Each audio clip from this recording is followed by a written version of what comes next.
Are you tired of upgrading your console every few years just to keep up? Wondering if there's a better way to game in 2025 and beyond? You're not alone. And there's a digital revolution happening right now that's changing the way we play. Today, we're diving into the explosive rise of cloud gaming, what it is, why it's booming, and how it might just reshape the entire gaming world. Grab your controller, or don't. You might not even need one soon.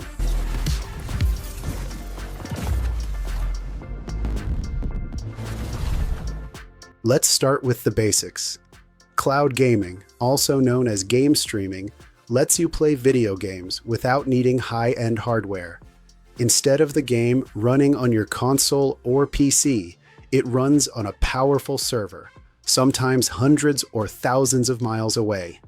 The gameplay is streamed to your device, and your inputs are sent back in real time.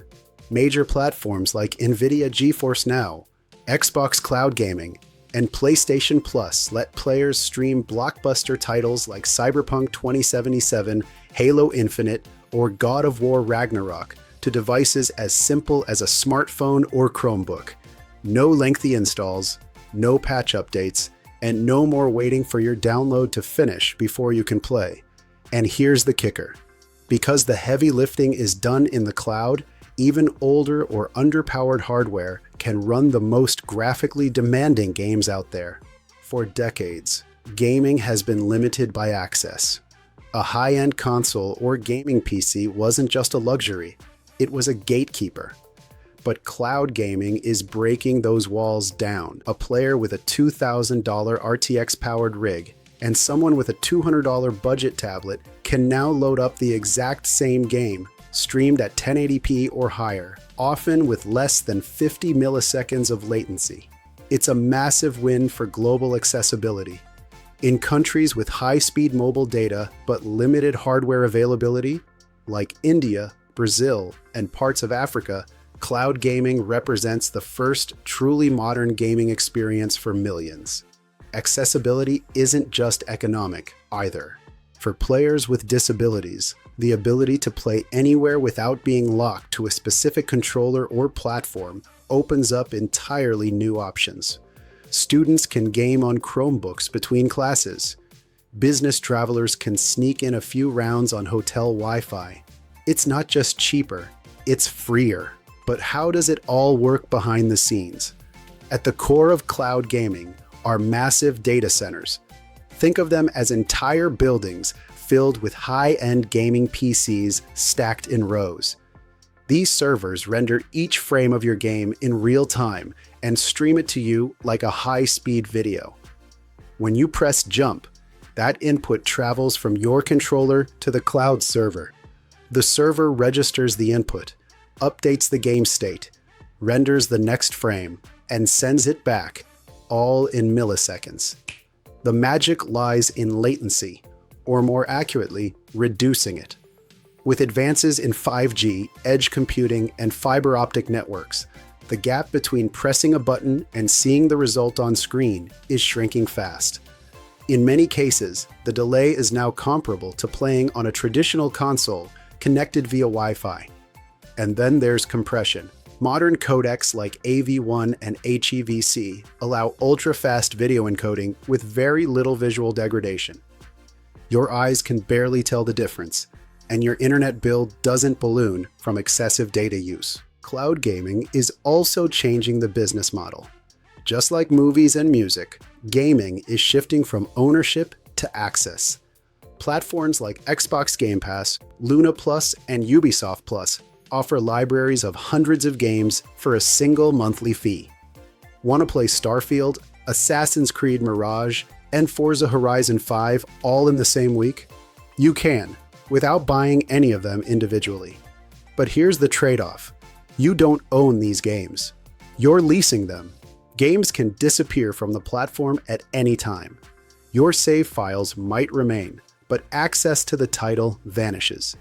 This raises important questions. What happens to gaming history if everything is cloud only? Will indie games survive in a subscription-driven world? How are developers paid when playtime, not purchases, drives revenue. It's a powerful model, no doubt, but one that gamers and developers should approach with eyes open. Of course, traditional gaming isn't going anywhere. Not yet. There are still major challenges for cloud platforms to overcome. First, input lag. Even with low latency, competitive games like Valorant or Call of Duty still feel slightly off on the cloud. For esports players, every millisecond counts. Second, data caps.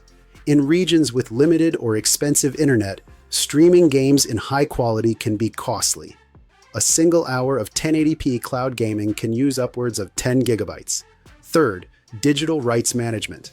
Some cloud games are locked behind specific platforms, meaning you can't bring your save file from one service to another. You're at the mercy of licensing deals. And finally, there's the tactile feel of physical gaming. There's something nostalgic and grounding about owning a cartridge, loading a disc, or modding your own PC build. That emotional connection still matters, but cloud gaming doesn't aim to replace this. It aims to coexist. For many, it's becoming a second option. For some, it's becoming the primary way to play. So where do we go from here? Imagine games designed from the ground up for the cloud.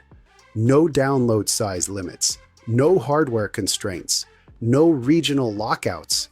We're talking massive, persistent worlds with millions of simultaneous players, real-time NPCs that evolve using artificial intelligence, entire cities rendered in real time that respond to player actions. Some developers are already experimenting with this. Hadean, a UK-based tech company, is building tools for scalable cloud-native games with no player caps. Ubisoft Scalar promises worlds that adapt to each player dynamically through cloud infrastructure. And new competitors are circling the space. Netflix is developing a stealth cloud gaming platform. Meta continues to push immersive streaming experiences through VR. Even Apple is rumored to be working on a hybrid gaming service. The real turning point may come when a game launches as cloud exclusive, designed only for streaming, playable on any device, and untethered from traditional consoles. The first Netflix original of cloud gaming, if you will. If that happens and succeeds, it could be the beginning of a truly platformless era in gaming. Cloud gaming is more than a trend, it's a transformation.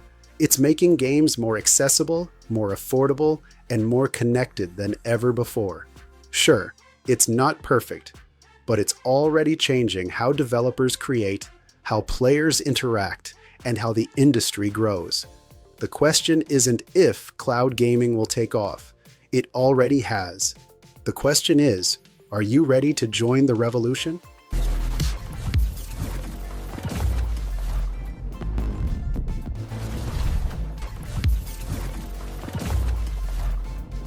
If this video helped you understand the future of gaming, give it a thumbs up, subscribe for more in-depth tech and gaming breakdowns, and drop your thoughts in the comments.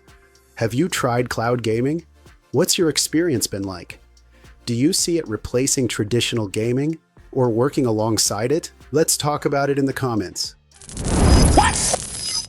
This has been the Rise of Cloud Gaming presented by W.A.T. Thanks for watching.